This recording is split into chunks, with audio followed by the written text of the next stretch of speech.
Welcome back to another technical deep dive here in the debug zone. Today we're tackling a big question and breaking it down with us from other users.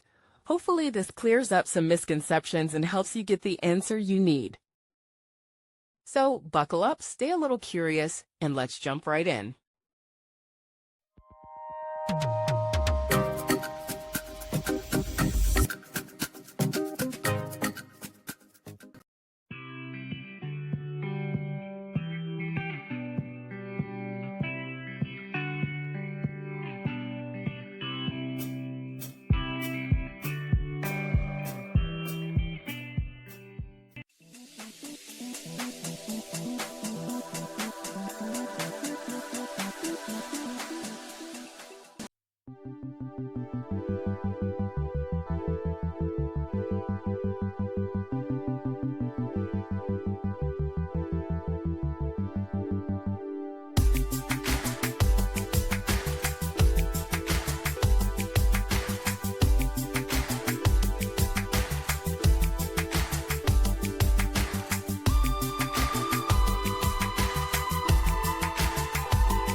And that's a wrap.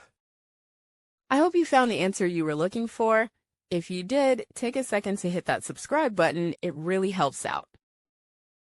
And let me know in the comments which solution worked best for you. See you next time in the debug zone.